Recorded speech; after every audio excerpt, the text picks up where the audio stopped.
You're listening to Don't IEP Alone with Special Education Advocate Lisa Lightner. For more information about Lisa, the IEP Toolkit, and more ways we can help you in your process, go to adayinourshoes.com. Now back to the show with your host, Lisa.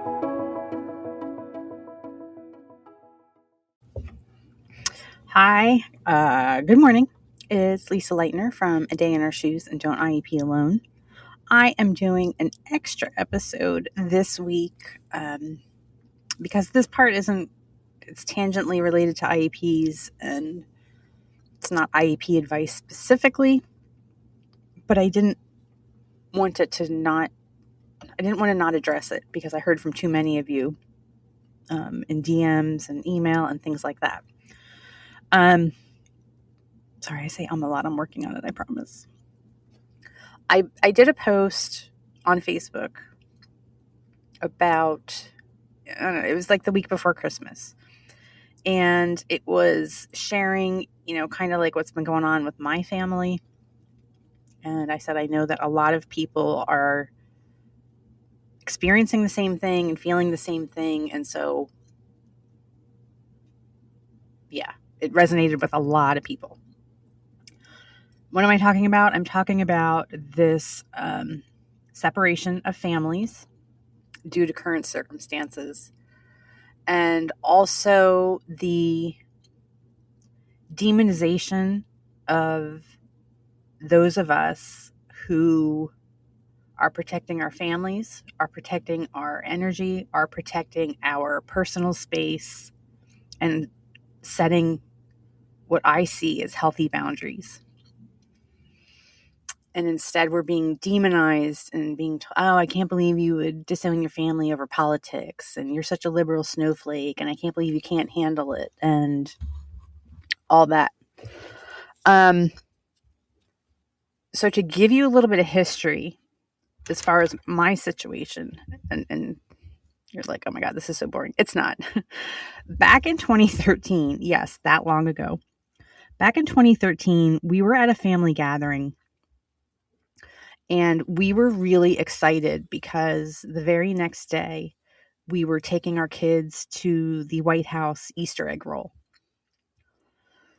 I was already a working advocate by then. I was already a working lobbyist by then. My kids had already met Governor Corbett by then. Like, I was like pretty deep into the lobbying thing, right? But going to the White House Easter egg roll for us it wasn't a political event at all. It's just something that I had seen on TV over the years. Let's face it, it used to be this like iconic event to get to go to the White House Easter egg roll. I don't even think the current administration, I don't even think they've held it every year. I think they've canceled it. And not just because of COVID. But anyway, we had tickets. You have to sign up for a lottery on the government website, and then you get picked and all that. So we were very excited to go. And so we were at a family gathering telling our family that we were going. And of course, in 2013, it was President Obama. That's who was our president then. And again, this was not a political thing for us at all. We were just excited about going to this event and exposing our kids to this. And we were met with such vitriol and such disdain. It was really kind of alarming. Yeah. And it was things like they're asshole Democrats who voted for that fucking dictator Obama, shit like that. Right? Like, it was really, really nasty stuff because the alcohol was flowing and people were not hiding they weren't hiding anything, put it that way. So that was like the first event where I felt like I was really put on notice, because the other dynamic that we have in our family, and maybe you have it in yours and maybe you don't, and maybe it's in reverse, but because I'm the person in our family who works as an advocate and lobbyist, and because I'm very outspoken, because of that, I'm very outspoken publicly, social media, I've had numerous things published, I've been on TV, I've been in the newspapers, all kinds of stuff. And, obviously I've published all kinds of pictures with me and various legislators and everyone from, like I said, Governor Corbett to Josh Shapiro and Ed Rendell and three congressmen. And honestly, getting in to see your congressman is a big deal, because you start out with staffers, and then the more serious they take you, the higher up you go. So I've met Congresswoman Houlihan twice. She came to my son's school. Joe Pitts, wasn't a fan of him. And I met Congressman Smucker when he was our congressman. So I've met anyway, all this to say that, obviously I'm very involved in politics and very involved in lobbying. And as such, people in my circle, community, family, extended family, they assume that I'm the driving person, or I'm the driving force behind this. And my husband is just kind of along for the ride, or that I feel this way and I have all these feelings, but surely my husband, a middle-aged white man, he doesn't feel that way. When actually the opposite is true. His views are a little bit more to the left than even mine are. And he's his own person, and he can think for himself. And I haven't brainwashed him. I haven't persuaded him. It's something that we've both embraced more, for sure, in the past 20 years because of having Kevin. Obviously, as many of you know, when you have a child with a disability, you realize that the privilege that you had before that, you don't, it shouldn't have to happen to me for me to care about it. And I did care about other people before, and I did go to anti-war protests, and I was politically active in other liberal causes before, but there's no denying that having a disabled child completely changes your worldview on a lot of it, for most people. So my family thinks that I'm behind all this and not my husband.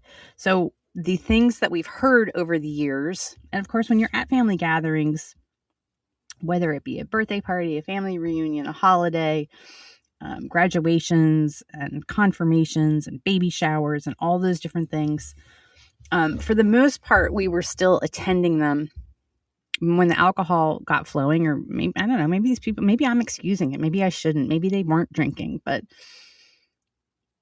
I would hear things, right? And people would be standing off my shoulder, and I guess they thought I wasn't paying attention or I wasn't listening, and I was. And I just heard some very negative things about me and people like me over the years. And it's not any different from what you read online from trolls, whoever. It's there. So I would hear these things. Then, thankfully, if there was, when Kevin, I don't want to say I'm thankful for seizures, and I don't want to say I'm thankful for the pandemic, but that gave us kind of a clean break. We had a very legit reason to just bow out of all of these events and say, we can't come because of Kevin. We're keeping him safe because of the pandemic. His seizures are just bad lately. And none of that was untrue. But yeah, kind of leaned on that a little bit more than I should. So anyway, so fast forward then a couple of years, and I was still friends with these people, most of these people on Facebook. Still being my outspoken self, because that's who I am. And I don't even want to say his name, because he's just not anyone. And that was kind of the point of my post. Back in September, a certain someone died, and the way they died is horrific. It was caught on live TV, as many of you know, and it was brutal. And it's a terrible way for anyone to die. And it's a terrible thing to happen, that those kids are going to have to grow up, and, they're going to see those videos someday. However, how you die does not change the person you were when you were alive.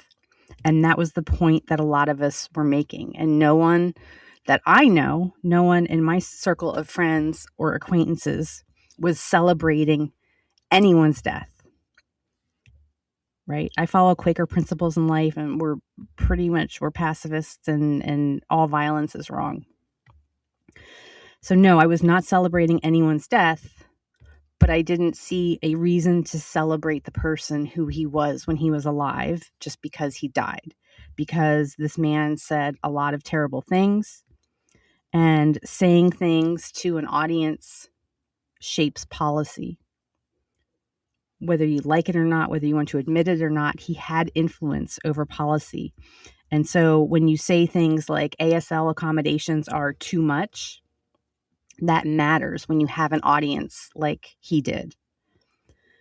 So anyway, so I made a couple of posts, and as I often do on Facebook on my personal page, is that if I'm posting something kind of like newsworthy, current events kind of stuff, I usually leave it up for about 48 to 72 hours, and then I take it down for no reason other than I judge everything with, hey, next year when my Facebook memories pop up, is this a memory I want to remember? And no, if it was just a current events conversation, like, no, I don't need that in my Facebook memories. If it's my kids' sporting events and stuff like that, yeah, I leave all that stuff up. But anyway, so I put, and I honestly do not even remember what I said. But one of my family members commented like, oh, and well, what would you say to his children? And I think my response was, well, I would say the same thing to his kids that I would say to the families of 30,000 other Americans who die every year by gunfire. Like, I'm sorry this happened to you, and nobody should die by gunfire, and I'm for common sense gun laws. I didn't say anything. I guess that's what gets me, is that all this finger pointing that we get, that, oh, you're glad he's dead and you're celebrating his death. Like, we haven't done anything except republish his own words. So if his own words are a problem for you, then I don't know. I don't get it. Anyway, like most other posts like that, I took it down after a day or two. Then some more time went by, and I genuinely don't even know how much time went by. But some time went by, and another family member reached out, and they said, hey, I just wanted to let you know why I unfriended you. And I honestly, and I'm not saying this to be mean, I didn't even notice, because this is a person who doesn't post a lot, and I hadn't seen anything from their feed in a really long time, so I hadn't noticed. But they said, I felt like I owed you an explanation as to why I unfriended you. And basically it was, well, you posted something that gave me an emotional reaction, and I wasn't comfortable with it, blah, blah, blah. So, yeah, so I responded, and sorry, I was looking to see if I could pause this, because I wanted to bring up exactly what I had said to her. And I don't think I can find it. But I responded after a day or two. I wanted to think about it. I didn't want it to be a knee-jerk reaction. I didn't want it to be, I just didn't want it to be reactionary. I wanted it to be thought out. And so I had said to her, thank you for reaching out and explaining.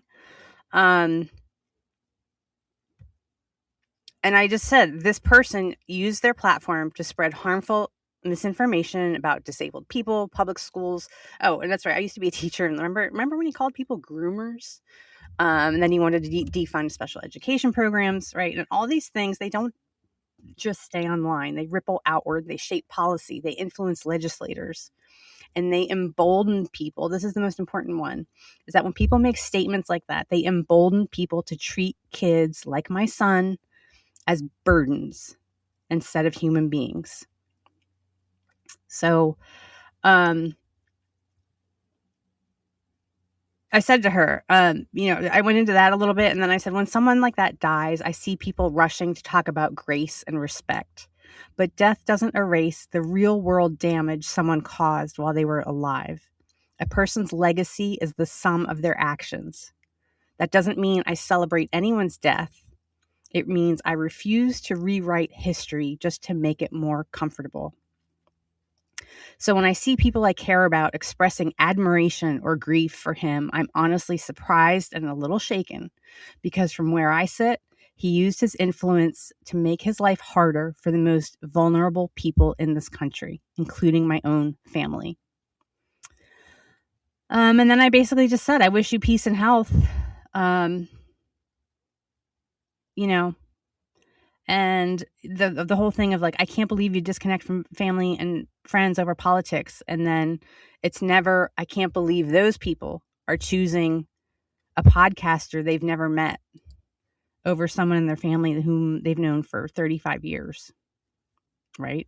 Because that's so then after that person, I looked at my Facebook friends list and I found that many people on that side of my family had unfriended me, which is fine. And I'm thinking, like, some of these people, like most of these people I've known at least 20 years. My husband and I just celebrated our 30th wedding anniversary. And, these people were at my wedding. They were at Kevin's first birthday party, sat at my house. And in the end, they chose to side with someone whom they'd never met. And it's bizarre to me because even one of them said, I never even heard of him until yesterday. And chose to side with that point of view rather than your own family, rather than someone whom you've met and you've known for 35 years. Oh, you're going to judge your relationship on them. You're going to base your relationship with that person all on one Facebook post. Anyway, all that to say, I posted about this the week before Christmas and I said, hey, I know this is a rough time for a lot of us because this was for us the first holiday season in a while that we truly weren't going to see any of these people. And it caused me to be quite reflective and pensive as I get a lot of holiday breaks. But you know what? It was so peaceful. And I wasn't at an event or at a gathering kind of worried about, I wonder if they're talking about me. I wonder if I need to pay attention. I wonder if this person is genuine. Because I feel like for a lot of years they weren't. And I heard from so many of you, and one or two people in particular told me that they couldn't stop crying, that they were going through the same thing, and that they just couldn't stop crying over this loss, that they're genuinely losing relationships with siblings and parents over this. And I think that it's just important that we all give ourselves time and space to grieve, because it is grief. It is a loss. The loss of a relationship is a loss.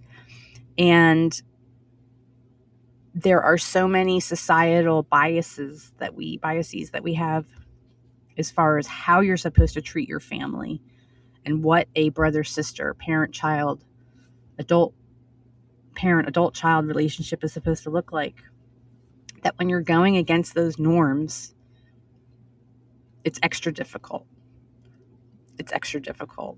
And no, I'm not giving people a pass just because they're family. If you, at this point, as I'm recording this, the current occupant of the White House has just tweeted out this morning that liberal white women are literally the worst creatures on earth.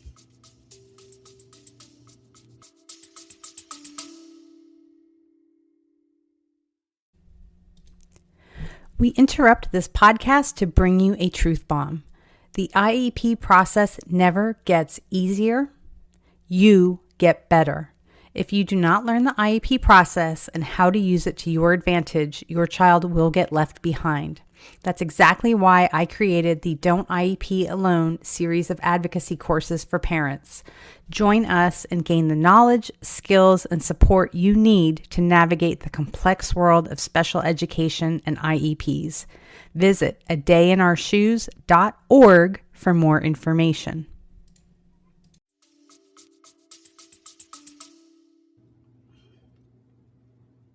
And on one hand, I say, like, this guy, like, is so, he's such, like, on one hand, I don't care what he says or what he thinks about me, but to call people like me the worst creature on earth, if you support that, why would I keep you in my village? Why would I keep you in my space? Why would I give you any energy, any emotion?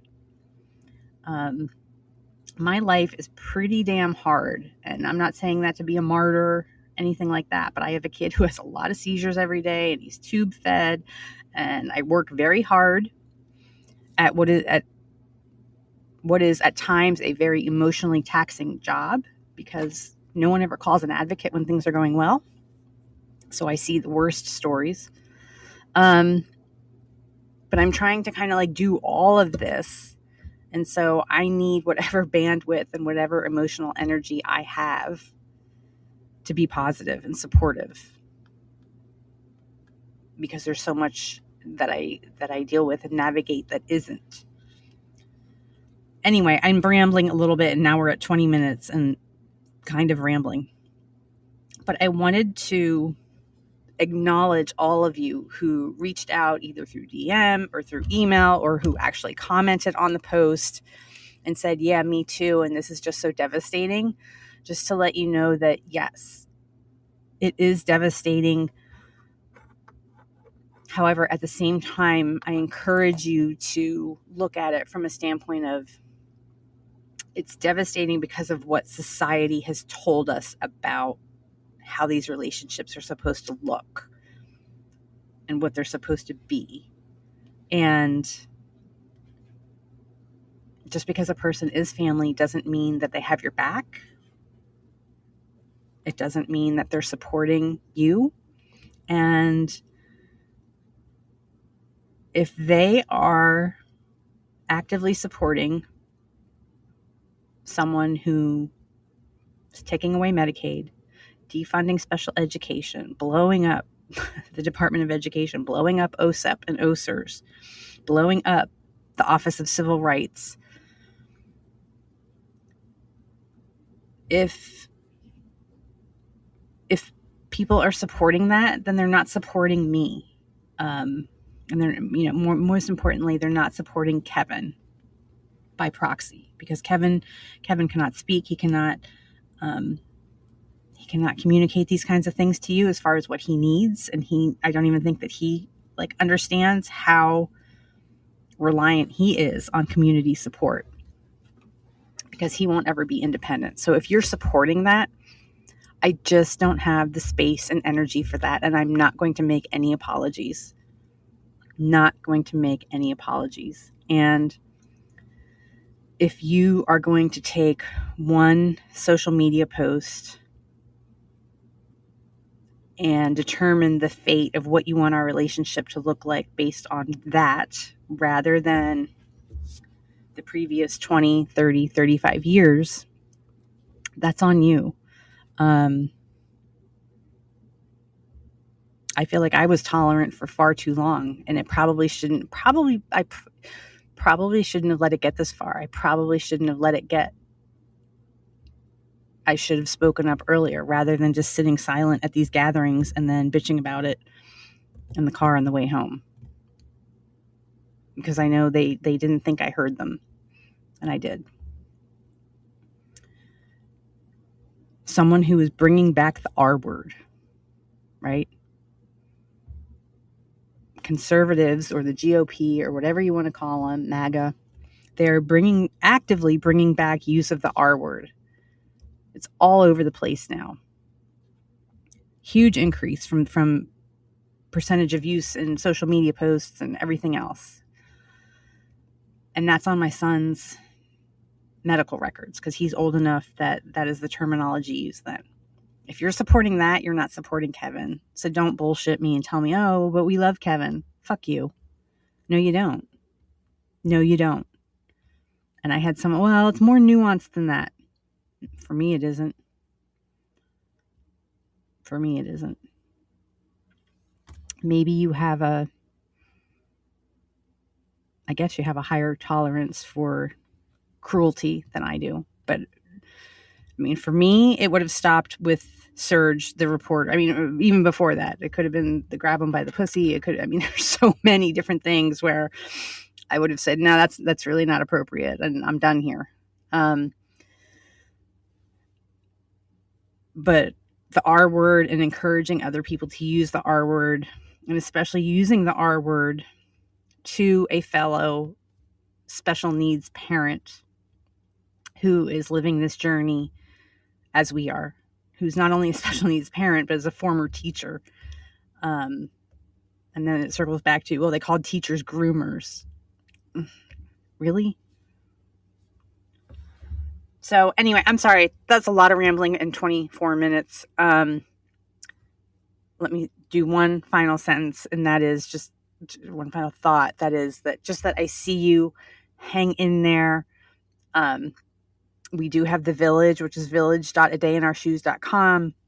And on there, if you want, there's a place. So first of all, you can join, and you don't have to put your real name. Like, you can put like Special Needs Mom 101 or whatever it is, and conceal your identity if you wish. And there is a place in there for blogs if you want to just kind of get something out.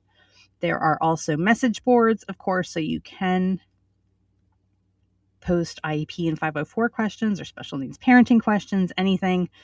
There's all kinds of great stuff there, because I just want you to know that I'm trying to build a village, or be the village, for those who right now feel like the misfits and feel like you just had to go through a holiday season without family for the first time, maybe ever.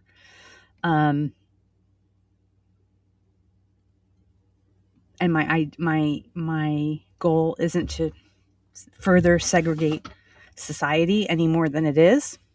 However, I will not back down when it comes to my child. I will not back down when it comes to human rights. I will not back down when it comes to discrimination against him. These are just non-negotiables for me. And if that means that we are going to be at a permanent impasse, okay. I'm okay with that. Because what is happening to the disability community so far is atrocious, and it needs to stop. So I will be that village. I will host the Island of Misfit Toys, if you want to call it that, and check it out. And again, if you need a village, if you need some validation, some support, whatever it is, we got your back. So sorry, this was kind of a downer. That wasn't my intent, but again, I heard from so many of you, and I know that the holidays can be an emotional time. We've been through a pretty bad year. We have a lot more work to do, but we will do it because we're special needs parents. And if I was ever going to take on a group of people, it would not be special needs moms. So we're strong. We're strong. Hang in there. I will see you guys next week. Have a great day.